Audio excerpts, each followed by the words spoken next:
Hello बच्चों, let's start this question.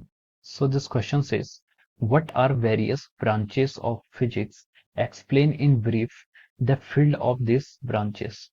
चलिए बच्चों, अब हम इस क्वेश्चन को स्टार्ट करते हैं। तो देखिए बच्चों, इस क्वेश्चन का जो आपका की कॉन्सेप्ट है, इस क्वेश्चन का आप की कॉन्सेप्ट लिख सकते हैं। It is based upon the branches of physics. हमें क्या बतानी है यहाँ पर? फिजिक्स की ब्रांचेस बतानी है और उनके बारे में क्या करना है, ब्रीफ हमें इंट्रोडक्शन देना है। ठीक है, तो हम इसका की कॉन्सेप्ट लिख सकते हैं ब्रांचेस ऑफ फिजिक्स। ओके, हम क्या फिजिक्स की ब्रांचेस के बारे में यहाँ पर डिफाइन करेंगे। ठीक है, तो देखिए फर्स्टली फिजिक्स क्या होती है? फिजिक्स होती है आपकी, physics is the branch of science. Science की वो ब्रांच होती है जिसमें हम नेचर या फिर नेचुरल फिनोमिना जो हमारे आसपास होते हैं उनके बारे में स्टडी करते हैं। ठीक है, तो this is about the physics. अब हमें क्या करना है, this is the definition of physics. अब हमें फिजिक्स की ब्रांचेस के बारे में बताना है। ठीक है, हम लिख सकते हैं यहाँ पर ब्रांच ऑफ या फिर ब्रांचेस ऑफ फिजिक्स। ठीक है, फिजिक्स की जो जो आपकी ब्रांचेस है। ठीक है, तो देखिए फर्स्ट जो फिजिक्स की ब्रांच है जिसको हम क्या बोलते हैं, न्यूटोनियन मैकेनिक्स। ठीक है, न्यूटोनियन मैकेनिक्स या फिर हम मैकेनिक्स बोलते हैं। ठीक है, ये आपकी क्या फिजिक्स की फर्स्ट ब्रांच है। ठीक है, तो देखिए न्यूटोनियन मैकेनिक्स क्या होती है, हमारे आसपास के हमारी बॉडीज के जो मूवमेंट होते हैं, ठीक है, उन सबको हम क्या करते हैं, न्यूटोनियन मैकेनिक्स की हेल्प से स्टडी करते हैं। जैसे कि हम बोलते हैं कि कोई सैटेलाइट है, उसे हम अर्थ के चारों ओर फेंकने वाले हैं, तो उसको फेंकने के लिए उसको किस मिनिमम स्पीड से थ्रो करें जिससे वो क्या बन जाए, हमारे अर्थ का क्या बन जाए, एक सैटेलाइट बन जाए। या फिर हम किसी दूसरे प्लेनेट के लिए भेजते हैं, तो वहां पर हमारी जो ब्रांच यूज होती है उससे क्या कहते हैं, ग्रेविटेशन यूज होता है।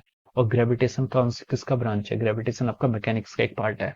हम चलते हैं, हम रोड पर वॉक करते हैं, तो इसके पीछे जो फिनोमिना है वो भी हमारा फिजिक्स के थ्रू क्या होता है, हम उसे डिफाइन करते हैं। हम किसी भी सरफेस पर चल पाते हैं, उसमें एक फोर्स लगता है, फोर्स ऑफ फ्रिक्शन, और due to the friction, friction के कारण ही हम चल पाते हैं। या फिर हम जैसे ब्लैक बोर्ड में कुछ लिखते हैं, हमें कुछ उसे मिटाना होता है, इरेज करना होता है, तो वहां पर भी एक फोर्स लगता है, फ्रिक्शन फोर्स। ठीक है, so this is all about our. And so ये जो सब ब्रांचेस हैं, ये सब किस में आती है, आपकी मैकेनिक्स में आती है। आपकी जो जो हैवी मशीन्स होती हैं, जो आपकी हाइड्रोलिक लिफ्ट होती हैं, या फिर हमारी जो इंजन्स होते हैं, हमारी गाड़ियां होती हैं, व्हीकल्स होती हैं, इन सब की जो वर्किंग प्रिंसिपल है वो सब किस पर डिपेंड करता है, आपका मैकेनिक्स पर डिपेंड करता है। तो हम लिख सकते हैं कि मैकेनिक्स होती क्या है, आपका मोशन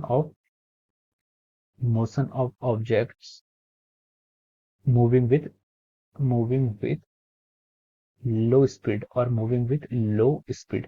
लो स्पीड कहने का मतलब ये है यहाँ पर हमारा कि जो भी हमारी स्पीड होगी वो क्या होगी, वो बहुत ही छोटी होगी as compare to the speed of light से। ठीक है, तो ये हमारा न्यूटोनियन मैकेनिक्स का एक ब्रांच है जो हमारा क्या बढ़ जाती है, ऑब्जेक्ट का मोशन बताती है। ठीक है, जो भी हमारे मेटेरियल ऑब्जेक्ट होते हैं उनके मोशन को डिफाइन करने के लिए हम किसका, न्यूटोनियन मैकेनिक्स का यूज करते हैं। ठीक है, अब देखिए इसकी फिजिक्स की जो दूसरी ब्रांच है वो आती है आपकी थर्मोडायनेमिक्स। ठीक है, थर्मोडायनामिक्स। ठीक है, थर्मोडायनेमिक्स क्या होती है, एक अदर ब्रांच ऑफ फिजिक्स है।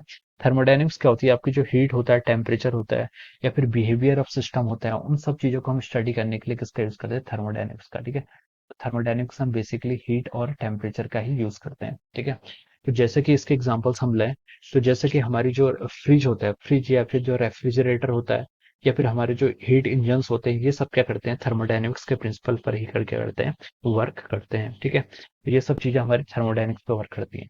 जैसे हमारा सन है, सन के अंदर जो कोर है उसका टेम्परेचर क्या रहता है, काफी हाई रहता है। तो अगर हमें वहां पर जो न्यूक्लियर फ्यूजन होते हैं तो वो किसके कारण पॉसिबल होते हैं, वो जो पॉसिबल हो पाते हैं वो किसके कारण होते हैं, आपके वो आपके थर्मोडायनेमिक्स के कारण ही पॉसिबल हो पाते हैं। ठीक है, तो उन सब चीजों को स्टडी करने की जो ब्रांच है उसे क्या कहते हैं, हम थर्मोडायनेमिक्स कहते हैं। ठीक है, और थर्मोडायनेमिक्स के अंदर भी एक और ब्रांच आती है, उसको हम लिख सकते हैं, देखिए यहाँ पर थर्ड ब्रांच, उसे हम बोलते हैं आपकी स्टैटिस्टिकल। ठीक है, उसे हम बोलते हैं स्टैटिस्टिकल। ठीक है, स्टैटिस्टिकल जो आपकी ब्रांच होती है, स्टैटिस्टिकल फिजिक्स, इस ब्रांच में देखिए हम क्या पढ़ते हैं, यहाँ पर क्या होती है, स्टैटिस्टिकल नाम से पता चल रहा है कि यहाँ पर जो आपके पार्टिकल्स हैं, नंबर ऑफ पार्टिकल्स हैं, ये क्या होते हैं, काफी ज्यादा ज्यादा होते हैं, मतलब काफी लार्ज होते हैं। या फिर अगर हम इनका ऑर्डर लिखे तो 10⁻23, यानी कि एवोगैड्रो नंबर के ऑर्डर में होते हैं। ठीक है, तो स्टैटिस्टिकल फिजिक्स में हम क्या करते हैं, जैसे आपके गैसियस मॉलिक्यूल्स हैं, ठीक है, उन सबकी जो स्टडी करनी होती है, हमें गैसियस की स्टडीज करनी होती है, वो सब हम स्टडी किसके अंदर करते हैं, हमारी स्टैटिस्टिकल फिजिक्स की अंदर करते हैं। ठीक है, इसमें हम लिख सकते हैं लार्ज नंबर ऑफ पार्टिकल्स का बिहेवियर जहां पर हमें डील करना होता है, उसके लिए हम क्या करते हैं, स्टैटिस्टिकल फिजिक्स का यूज करते हैं। ठीक है, और जैसे आपका जो इलेक्ट्रॉन्स, जैसे हमारे बोसॉन्स होते हैं, फर्मियंस होते हैं, जो आपकी क्लासिकल और क्वांटम स्टैटिस्टिक्स होती है, ये सब भी आपकी स्टैटिस्टिकल फिजिक्स के अंदर ही आती है। ठीक है, अब देखिए, अब इसकी आप फोर्थ ब्रांच लिख सकते हैं। इसकी फोर्थ ब्रांच हो जाएगी आपकी क्या, इलेक्ट्रोमैग्नेटिज्म। इलेक्ट्रोमैग्नेटिज्म, ठीक है, इलेक्ट्रोमैग्नेटिज्म की है आपकी, ये भी एक फिजिक्स की ब्रांच है जिस पर क्या होता है, आपके बहुत सारे प्रिंसिपल हमारे बेस्ड होते हैं, जैसे कि हमारे लाइट, लाइट जो हम देख पाते हैं, this is also an electromagnetic radiation. इसकी स्टडी करने के लिए हमें क्या इलेक्ट्रोमैग्नेटिज्म की जरूरत पड़ती है, ठीक है।